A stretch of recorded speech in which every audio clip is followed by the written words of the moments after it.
Strategic Living with Brian Holmes, episode number 17.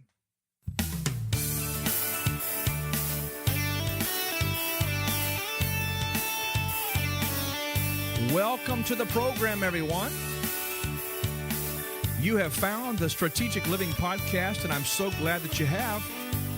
My name is Brian Holmes, and it's a joy to have you with us in this community. This podcast is all about transforming minds, developing leaders, activating destinies, and ultimately we believe that nations can be changed when we are all doing what God has created us to do. Hey, we want to see you heal, your mind renewed and transformed, and we want to just come alongside you in your journey and help you to discover all that God has uniquely created you to be. I trust you're ready to join with us today. It's going to be an exciting episode. Let's just jump in and get started, everyone.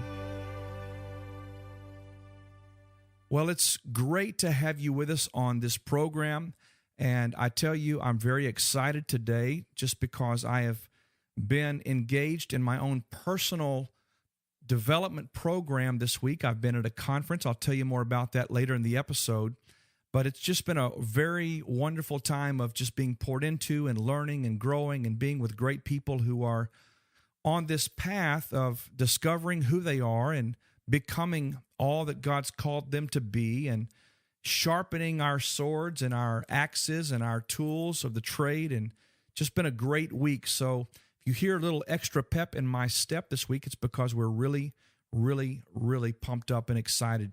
Well, this is going to be an awesome program. Today we are talking about successfully navigating seasons of change, and I want to just begin today by asking you a few questions that I hope you will contemplate. Number one, are you really satisfied with where you are in your life today? Now, that sounds like a really open-ended question, but the truth is we don't often stop and consider, are we really satisfied with each area of our life? Are we happy? Are we content? Are we experiencing the level of success and fulfillment that we really desire to experience? Well, here's another question for you. Does the idea of change frighten you? Does the idea of change frighten you? Does it make you uncomfortable? And let me just say that 69% of humanity that lives on this planet has a little bit of an aversion to change. Matter of fact, the personality style is a S personality, or a very stable, secure person who just prefers the status quo, and when change does come, it does create some discomfort. So when I ask the question, does the idea of change frighten you, my suspicion is that probably there's somebody listening today that resonates with. Another question for you, are you aware that every one of our lives happens in seasons? There are seasons that we go through. There are ebbs and flows. There are levels and stages. And in order for us to successfully transition from one level to another level, from one season to another season, it requires us to change. We are the ones that must make the adjustments in order to accommodate the new season. The new season doesn't change to accommodate us.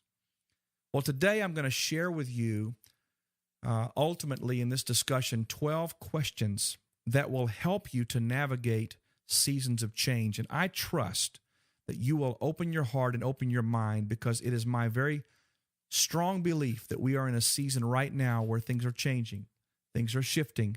There are great opportunities ahead if we are willing to embrace change.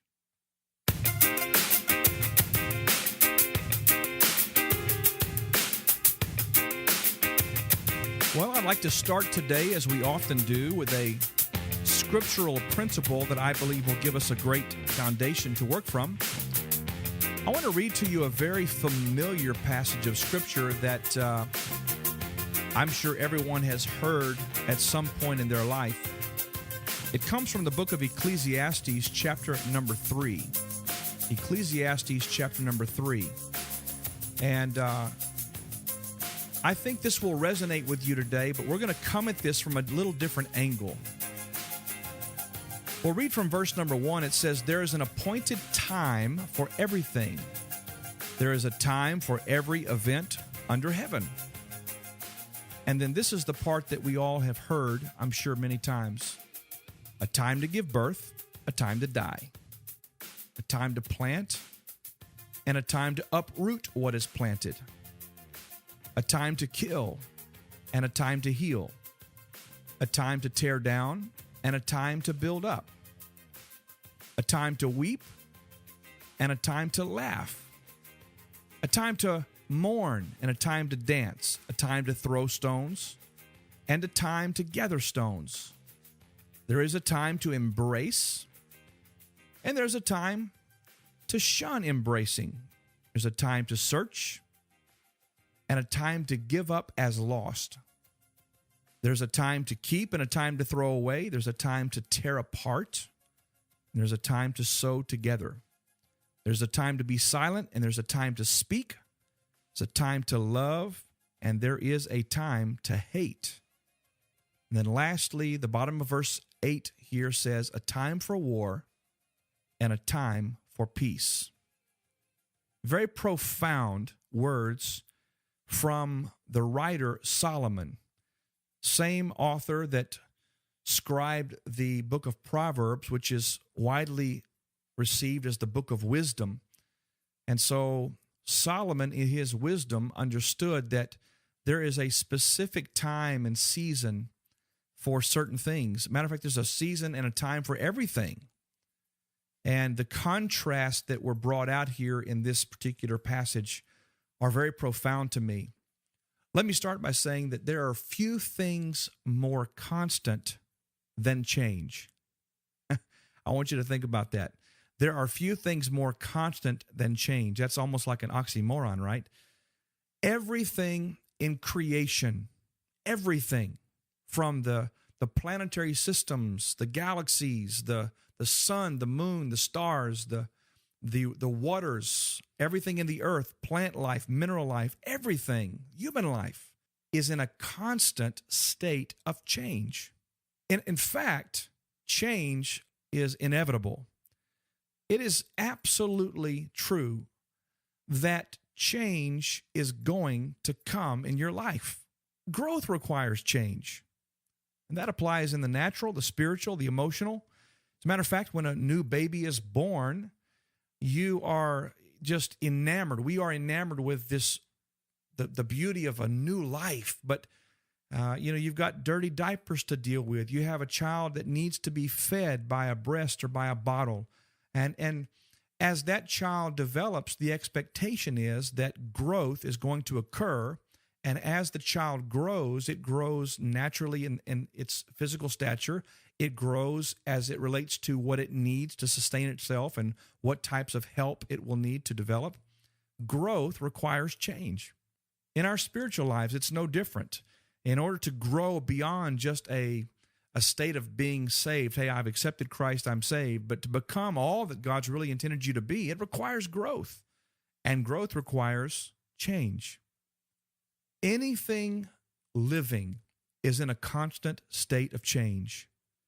Once something stops changing, it dies. When movement and progress and development ceases, so does life itself. And so, if we can establish as a baseline in this particular podcast that change is going to happen and there's nothing we can do to stop it, if that is true, then it is really our responsibility to understand what change is, how change happens, and then more importantly, how do we respond to change? How do we work with change? How do we deal with seasons? So I want to share with you 4 types of change that I believe are true in all of our lives. Number 1, there is change that happens around us, and that is change that we have absolutely no control over. We have no say in it.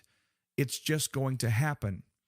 We know that in any nation around the world, there are constant changes in governments and people who hold offices, whether it be through elections or appointees or self-appointments. Governments change. Economies are in a constant state of change. The moral compass of nations are shifting daily and moving. Systems change. Technology is changing. My Lord, I just bought my first new computer in 9 years, and I decided that I'm going to purchase a computer that has the highest, most prolific equipment possible in it today. The biggest hard drive, the fastest processors, the most RAM memory, and all the bells and whistles, because in about 6 months, my computer will no longer be on the cutting edge because technology is changing at such a fast pace.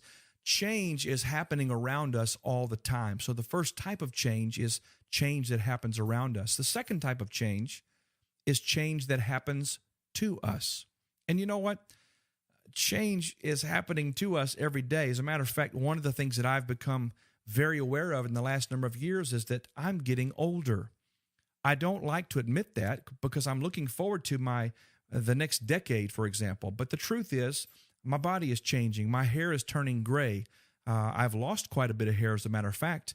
I'm not able sometimes to do the things that I used to do and last as long doing them, such as working out or playing a game of basketball or jogging or running or walking. It's just not the same because physically change happens to us. I've also experienced in the last year, and I've mentioned it on this podcast, our firstborn child, our wonderful son, Christian, this year left home to go to university. And that change is something that I would have loved to have stopped somewhere. Could I just can this kid at about 10, 11 years old when he's the cutest and the most secure and everything's wonderful and just keep him right there? But the truth is that life moves on and things change. There are other types of change that we experience in life. Divorces take place, and maybe we lose a loved one to death. That's a drastic change that we have to deal with. Other types of changes where we're maybe disappointed or a relationship that we are deeply engaged in, that relationship somehow hurts us. That's change. A job loss, a career change, a change in our own personal health, other areas of life. Change that happens to us. In many respects, this change also we really don't have a lot of control over because it happens to us. The third kind of change is change that happens in us. And ladies and gentlemen, may I tell you that this particular change we do have something to do with. It is my sincere belief that this change depends a great deal on our proximity and intimacy with our God, our Creator. I really believe when we submit our hearts to Him and we allow Him to lead us and to teach us and to engage with us in life, I believe that the change that happens in us becomes very productive and very prosperous. This change also, when we're walking with Him daily, listening to His voice, obeying Him, this change also produces great results in our life because it's happening from the inside out, not from the outside in. This change that happens in us is a byproduct of relationships, especially relationships with our God. Change that happens in us also occurs whenever we are engaged in learning and development and investing in ourselves and applying ourselves to become better, to become more, to enlarge our capacity. Change happens in us when we apply ourselves in that way, and we have control of that. We can decide to make that change. Change that happens in us also happens whenever we involve ourselves in meaningful relationships, change that happens inside. The fourth kind of change is change that we make happen. Now, these are not my main points today, but I believe this is helpful to understand there are four different kinds of change. Change that happens around us, change that happens to us, change that happens in us, and then the fourth one is change that we make happen. This involves discipline. This involves action. It involves us acquiring knowledge, wisdom, understanding. This change is only realized when you and I put appropriate works with our faith. You do remember the Bible says that faith without works is dead. So I can have a right belief, but if I don't act on that belief, then the change does not occur. So I have to make the change happen that I desire to see. This kind of change is not hoping something will happen. It's not even waiting for God to show up and do something so that something changes. This change is you and I getting up off of our seat of complacency, our seat of apathy, our seat of no engagement, and moving in the direction, by choice, that we believe God has instructed us to move in. 4 types of change. Well, let's talk for just a moment about seasons. Seasons are a part of our life, and in different parts of the world, some cultures and some geographical locations experience 4 very distinct seasons. We call them various names, but let's just say they're spring, summer, autumn, and winter. And we know that for those who are producing crops, you plow and you prepare in the winter months, and you sow in the spring, you cultivate, and you water, and you nurture in the summer months. And then in the fall or the autumn seasons, we go out and we collect and we harvest that which we have nurtured and sown over the previous seasons. Seasons are a part of our life as well, not just in the natural sense, but seasons. We go through seasons of learning, seasons of personal development. We go through seasons of hard lessons. We go through seasons of various types of relationships. Our challenge is that when we get comfortable in a season, when a new season presents itself, many times we are incapable of moving into the new season because we're comfortable with where we are. I want to ask you a question. How many of you who are listening today still work at the same place you did when you had your first job? You know, my first job was mowing lawns in my neighborhood, but my first real job, where I was an employee of a company and actually got a paycheck, was at Womack's grocery store. This place was tiny. It was mom and pop run, but I was so pumped because I had a job. And I'll never forget this place. I started out sacking groceries, and I worked there for a number of months, and then I got this promotion where I became a checker. They trusted me with the money. And along through both of those particular roles, I was also stocking groceries. And I was so excited because every couple of weeks I would receive a little paycheck, and I'd be able to have some spending money in my pocket as a 15-year-old young man. But guess what, everyone? I'm not at that job anymore. Matter of fact, I've had a number of them since then, and I look back on my life and I see the various steps that I've gone through, and each of the places that I've gone in various seasons have added value to my life. They've added value because in every season you're in, every place that you're in, there are things that while you were in that place are being added to you: experience, knowledge, skill sets, morals, values, because every season has its own value. You grow as a person. You increase in your understanding. But here's the thing about my first job and yours: to have stayed in that place beyond its season would have been to miss the opportunities that laid ahead for us in future seasons. So if we get stuck in a season, we miss what God has for us in the next one. Or to refuse to make the necessary changes internally that we need to make to qualify for the next season, we elect to stay where we are. One of my favorite scriptures is Jeremiah 29:11. It says, "For I know the plans I have for you, declares the Lord, plans for welfare and not for calamity, to give you a future and a hope." In this one verse of scripture, we know there's a plan God has for our life. And the plan is that we are always moving towards the realization of this destiny. And that journey is going to include new things, fresh things, new opportunities, new challenges. But at each of those places, we're the ones required to change. The opportunity is not dumbed down to meet your mindset or your particular way of looking at things right now. In fact, we have to be challenged in our mind and in our heart so that our minds and our capacity can grow to receive the benefits that lie in the next season. You see, none of us are required to change, but each of us have the opportunity to change. Remember this: change is inevitable. The question is, what kind of change are you going to experience? Are you just going to constantly live in a world where change is happening around you and you're just being bounced around everywhere? Are you going to have change that happens to you directly and you just live with that and just is what it is? Or do you make the conscious decision to do whatever necessary so that change begins to happen inside of you? And that gives you the impetus to go out and create change outside of you. I want to go back to our scriptural principle and look at some things here. And then we're going to get to our 12 questions that will help you to navigate seasons of change.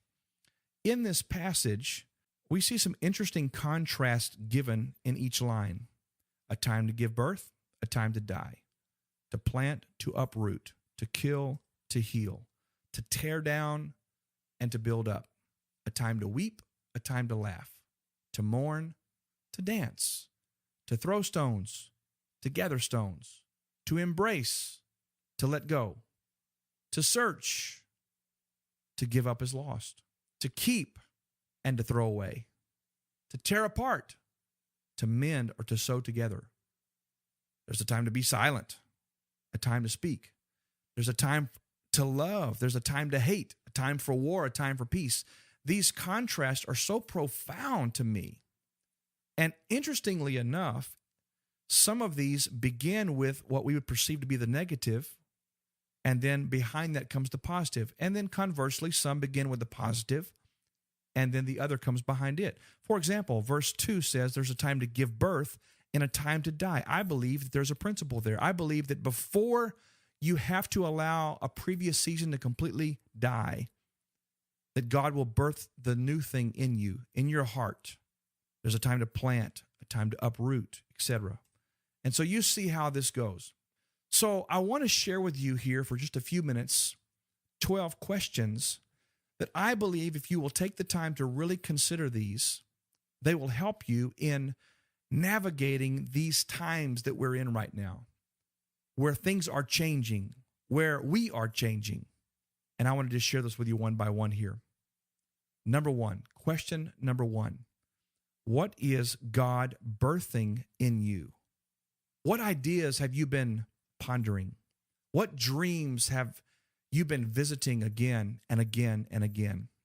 What business propositions have you been looking at and thinking, man, if I could just get this thing in my hands, if I could just engage with this, I believe I could be successful at this? What books have you been carrying around in your heart that need to be written? You see what I'm saying? What blogs, what podcast, I don't know. What's been stirring in your heart that you feel drawn to do in this season? What is God birthing in you? Now, here's a tough question that's number 2 on our list. What is dying in you? You've been in that job for years and years and years. You've never really been happy with it. It's just been a job. It's just been a vocation. Or you've been in that role in ministry or in life or in that school or wherever it may be, and you've been doing a good job, doing what you do, but it's not fulfilling that dream and that drive and that passion in you.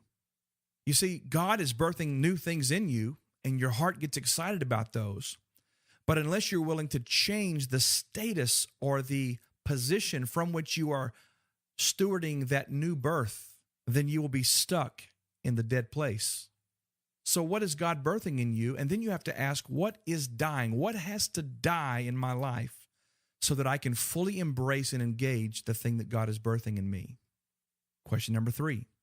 What is God calling me to plant in this season? Where do I need to sow time? Where do I need to plant seed? Where do I need to invest money or invest in education? What do I need to be planting seed in this season? You see, some fields are not worthy of your seed any longer.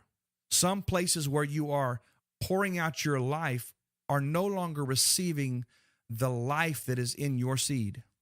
So you have to find out, where am I supposed to be planting in this season? Where can I put my seed where life will be generated? And then the 4th question, which corresponds to that one, what needs to be uprooted in my life? Is there just a bunch of dead, nasty weeds in my life now? Have things grown up so much around me that I've lost my picture of what this field that is my life is supposed to look like? Number 1, what is God birthing in you? 2, what is dying in you? What needs to die? Number 3, what is he calling you to plant in the season? Where is he calling you to plant in the season? And number 4, what needs to be uprooted and tossed into the fire? Number 5, what needs to be torn down? I like this one because it says there's a time to tear down and a time to build up. So here's the thing. If you have a structure built on a foundation and you want to build a new structure there, you cannot build the new structure on top of the old structure.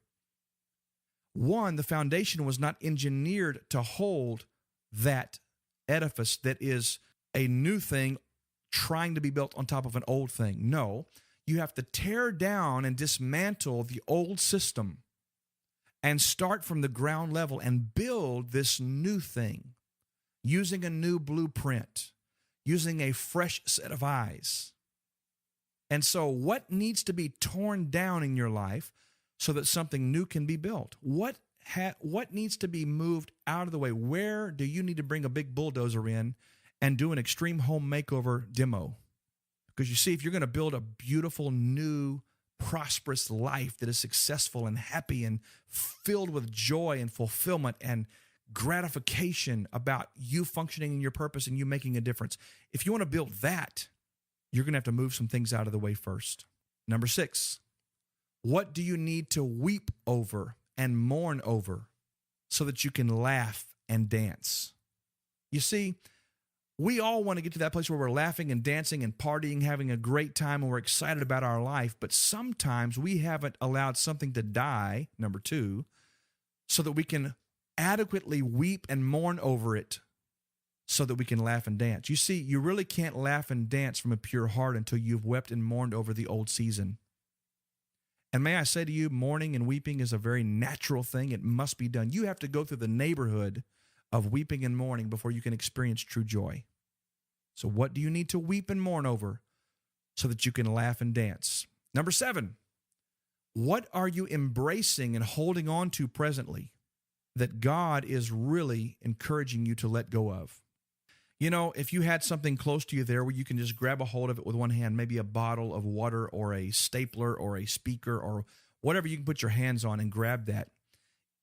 If your hand is full with that item, it's nearly impossible to hold 2 significant things of substance in one hand. And there is a time to hold on tight. There is a time to guard and protect and defend. Man, this is the way I've always done it. This is the way I'm doing it. I can't let go of this. There's a time to do that. But there is also a time to say, you know what?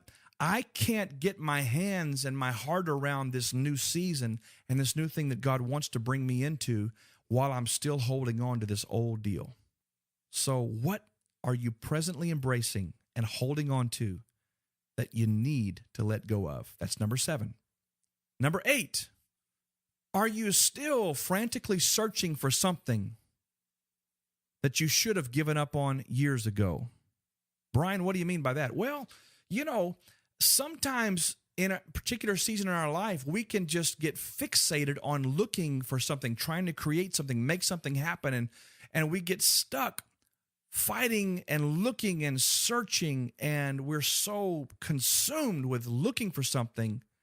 And what we're looking for might have been great in a previous season, but in the place you are today, what you're looking for is not going to satisfy you. What are you still searching for that you should have given up on long ago? Number 9, what are you possessive of that needs to be discarded and thrown away? There's a time to keep. There's a time to throw away. I've watched this TV show on cable a number of times about hoarders, people that just, they can't throw anything away. Once they have it in their possession, it's just this security thing to them. It probably has zero value at all, but they just can't seem to discard what has no value. So what are you possessive of that is not adding to your life? It's not moving you forward in your journey. It is not creating opportunities for you, but you're possessive. You're defending it. It's there. This is mine, like a kid, mine. What are you possessive of that has served its purpose? It no longer provides value, and it needs to be thrown away and discarded. It might be an old relationship. It might be a job. It might be something that maybe you've held on to as an emotional anchor somewhere, and you defend that thing because it's yours. My gosh, this is mine. But it's not adding to you, it's taking from you. And it needs to be discarded. Number 10, what are you stuck to? What are you tied to that you need to be disconnected from? There's a time to tear apart. There's a time to put together. Verse 7 of that passage. So what are you still anchored to and tied to? What relationship? What soul tie? What connection? What contract? What covenant? What business association? What are you stuck to that is sucking the life from you? And in order for you to move forward, you've got to disconnect from that thing. You've got to sever that connection and move forward. So I'm asking you to ask this question. What am I stuck to that needs to be disconnected from me? What am I tied to that is holding me back? That's number 10. Question number 11. Are you too busy talking that you can't hear his voice? The verse says there's a time to be silent and a time to speak. Sometimes we're so busy articulating our position, we are so busy rationalizing and pontificating that we're not going to hear that still small voice that says, just take a step right over here. Hey, Brian, move this direction. This is where I'm trying to get you over here, man. We're so busy trying to talk that we're not hearing. Are you too busy talking that you can't hear his voice? And then number 12, this is an interesting one. What are you in love with that you should be hating? What are you in love with that you should be hating? You see, to love anything that has outlived its usefulness in your life is to be completely slaved to it. So what are you in love with? Is it sin? Is it habits? Is it a television show? Is it something you are addicted to? What are you in love with that if you could just realize how much this is hurting you and keeping you from becoming all God has really created you to be, that passion would turn and you would hate that thing for what it really is? So let me review these real quickly. These are the questions I'm asking you to consider this week. 12 questions that will help you to navigate seasons of change. Number 1, what is God birthing in you? Number 2, what is dying in you? What needs to die? What do you need to allow to just die? Let's bury this thing and move on. Number 3, what is God calling you to plant in the season? Where? What field? Where should you be pouring your life into in this season? And then in your life, number 4, what needs to be uprooted? Number 5, what needs to be torn down so that something new and beautiful and useful and productive can be built? Number 6, what do you need to weep and mourn over? Where can you give yourself permission to grieve for a little while so that on the other side of the grief and mourning, you can laugh and you can dance and you can celebrate a new place in life? Number 7, what are you embracing presently that God is calling you to let go of? What are you holding on to? What are you holding on tight to that you need to say, all right, I'm going to let go of this? Number 8, are you still looking for something that you should have given up on long ago? Are you searching for something that's not even going to serve you in this season? Number 9, what are you possessive of that needs to be discarded or thrown away? What are you keeping? What are you filing away in the file drawer that's just going to be a big dust pile in a few years anyway that you could just throw away and shred and be done with? Number 10, what are you stuck to? What are you tied to? What are you connected to that you need to be disconnected from? And number 11, are you too busy talking and rationalizing that you can't hear God's voice speaking to you and leading you to a new place? And last one, number 12, what are you in love with that you should be hating? Change, ladies and gentlemen, is inevitable. It's going to happen around us. Change will happen to us outside of our control. But if we become intentional about these kinds of questions and really searching our hearts, the change can begin to happen inside of us. And when change happens inside of us, we are empowered to go out and create change outside of us.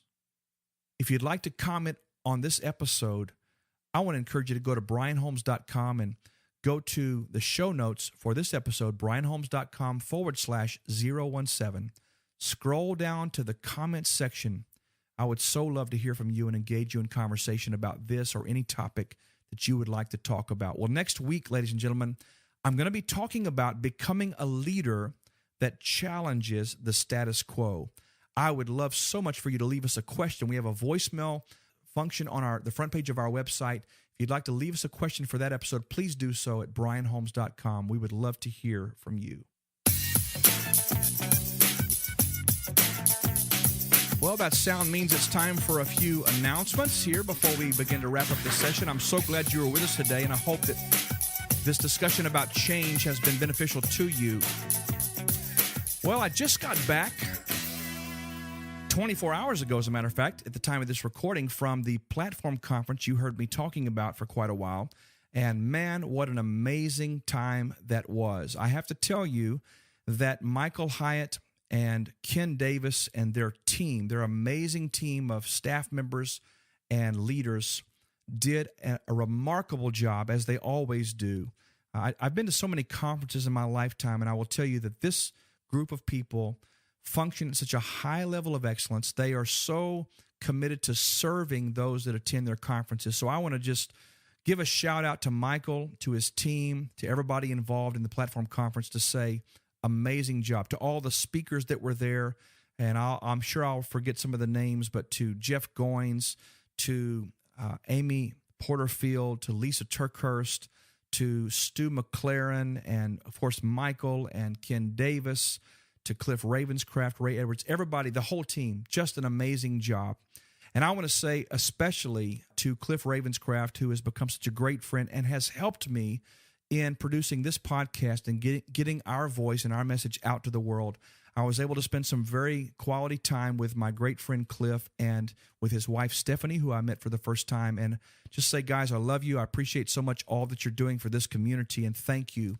Also want to give a shout out to Ray Edwards. I've been a fan. I've been a follower. We've had some engagement through email and a phone call here or there over the last number of months. But at Platform, I was able to meet Ray and spend some quality time with him. And I want to tell you, Ray, you were a blessing in my life. Thank you, man. And just so excited about all that's taking place, and just so appreciate your heart and your words of encouragement to us. Platform Conference will be, I'm sure, taking place again in 2014, and I'll be telling you more about that as it comes up. But I would encourage you to look at that as a place you might want to invest in your future as well. Well, I have a couple of openings still for our coaching clients. If you would like to have us come alongside of you, help you in your journey, just really assist you in discovering and fine-tuning and refining the vision, the heart for your life, I'd love to have that opportunity. If you'd like to talk to us about becoming your life coach, your executive coach, your business coach, just contact us through brianholmes.com. We'd be happy to engage you in conversation about that. If you'd like to have me speak at your church, conference, or event, please definitely take a look at our speaking page at brianholmes.com/speaking. Just a couple of last things here. We would encourage you to subscribe to our weekly email updates at brianholmes.com. We are sending out information weekly about our post, about our podcast, about our Monday Mastery videos, these types of things. It's always a great thing for us to be able to engage with you there. Speaking of Monday Mastery, let me just say, if you're not familiar with our Monday Mastery video segments, I encourage you to go to the website and check those out. They're little 3 to 7 minute teaching nuggets around leadership, personal development, the areas of the soul that need to be healed.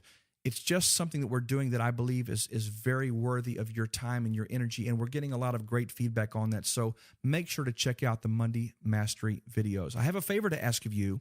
If you find this podcast valuable, I want to encourage you to subscribe to and rate us in iTunes. That helps us to get the word out about our message and what we're doing here at Strategic Living with Brian Holmes. Also, I would love to ask you, if you would please, to share this with your friends on Facebook, Twitter, LinkedIn, Pinterest, Google+, wherever it is that you engage your community. Let them know that at brianholmes.com and here on this podcast, we are offering some great content that would be a blessing in their life. Well, I trust that something that we've shared with you today has really challenged you to pursue God's best. Don't be afraid of change. Don't be concerned about changes in seasons, because they're inevitable. They're going to come. The question is, how will you steward those moments? And I want to encourage you that as you are facing, even in this moment right now, a new season in your life, new opportunities, new blessings, new benefits that God is really desiring to open to you, embrace change, move with the seasons. Take these questions we provided this week and ask yourself, God, what are you trying to show me? And go through those, and I believe you'll discover some really important things for yourself. Well, we appreciate you, and we love you, and we thank you so much for being with us on the program today.